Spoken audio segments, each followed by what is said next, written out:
Assalamualaikum warahmatullahi wabarakatuh. Selamat pagi anak-anak. Bagaimanakah kabar ini? Semoga semuanya dalam keadaan sehat walafiat. Ketemu lagi dengan saya Ibu Esti Hartanti. Pada kesempatan kali ini kita akan belajar bersama-sama yaitu tentang bab 3 yang berjudul materi dan perubahannya. Pada kesempatan kali ini yang pertama adalah kita akan melihat dulu apa kompetensi dasarnya, tujuan pembelajaran, dan materi yang akan kita bahas pada kesempatan kali ini. Kompetensi dasar pada bab ini adalah menjelaskan konsep campuran dan zat tunggal, baik unsur dan senyawa, sifat fisika dan kimia, perubahan fisika dan perubahan kimia yang terjadi dalam kehidupan kita sehari-hari. Yang berikutnya adalah tujuan pembelajaran pada pertemuan kali ini. Yang pertama adalah peserta didik dapat mengklasifikasikan materi. Yang kedua, peserta didik dapat menjelaskan pengertian unsur, senyawa, dan campuran. Yang ketiga, peserta didik dapat menjelaskan cara memisahkan campuran. Dan yang keempat, peserta didik dapat menjelaskan perubahan fisika dan kimia yang terjadi dalam kehidupan sehari-hari. Sampailah kita kepada materi pada pertemuan kali ini. Yang pertama adalah mengklasifikasikan materi. Semua benda yang ada di dunia ini merupakan materi, di mana materi adalah sesuatu yang memiliki massa dan menempati ruang.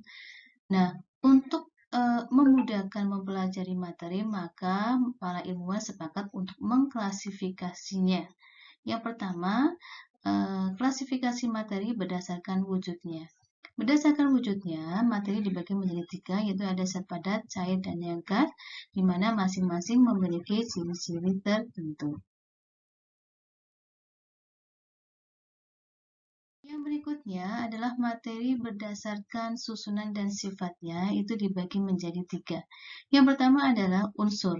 Apa sih unsur itu? Unsur adalah zat tunggal yang tidak bisa diuraikan lagi menjadi zat yang lebih sederhana, di mana unsur dibagi menjadi 3, yaitu ada unsur logam, non-logam, dan semi-logam.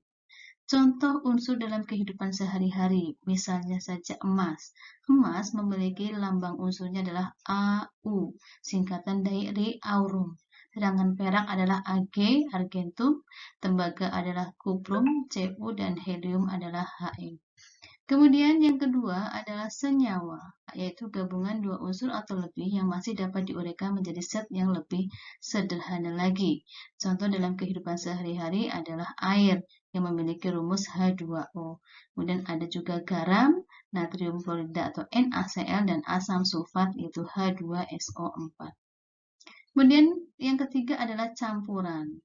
Campuran adalah gabungan dari dua zat atau lebih dengan komposisi tidak tetap dan masih memiliki sifat zat asalnya. Nah, campuran di sini ada campuran homogen dengan campuran heterogen. Kita lanjutkan dengan macam-macam campuran. Campuran ada 2, yaitu campuran homogen yang disebut juga dengan larutan dan campuran heterogen dan campuran heterogen. Campuran homogen adalah campuran yang materi penyusunnya itu tidak dapat dibedakan lagi antara satu dengan yang lainnya. Namun, sifat dari masing-masing materi itu masih dapat terlihat.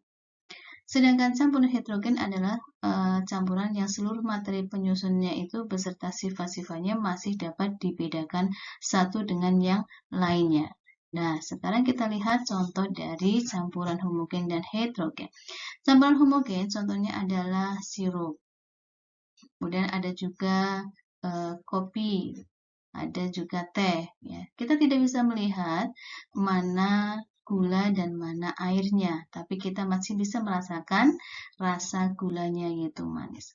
Sedangkan campuran heterogen contohnya adalah campuran antara minyak dengan air. Kita lihat seperti pada gambar bahwa air dan minyak itu tidak bisa larut menjadi satu secara homogen, tapi masih bisa dibedakan.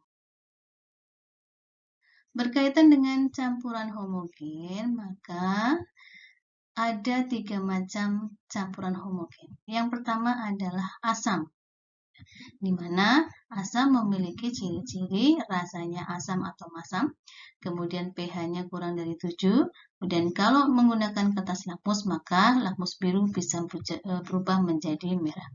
Yang kedua adalah larutan basa. Ciri-ciri dari larutan basa adalah rasanya pahit. Ya, bisa merubah kertas lakmus merah menjadi biru dan pH-nya lebih dari 7. Sedangkan larutan yang ketiga adalah larutan garam. Larutan garam memiliki ciri-ciri bisa merubah kertas lakmus merah menjadi merah, biru menjadi biru karena sifatnya adalah netral, sehingga pH dari larutan garam adalah sama dengan 7.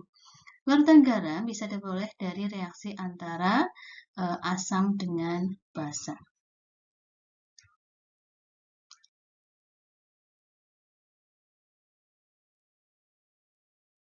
Kita lihat di larutan asam. Contoh dalam kehidupan sehari-hari adalah asam asetat atau CH3COH atau disebut juga dengan asam cuka. Kemudian ada asam sulfat H2SO4, ada asam klorida HCl, ada asam bromida HBr. Sedangkan contoh dari larutan yang bersifat basa ada deterjen, ada sabun, kemudian magnesium hidroksida atau obat mah, dan ada juga aluminium hidroksida. Kemudian larutan garam, contohnya adalah garam dapur NaCl, natrium klorida.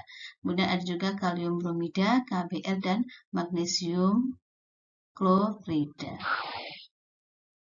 Demikianlah tadi pembahasan materi pada pertemuan kali ini. Ya.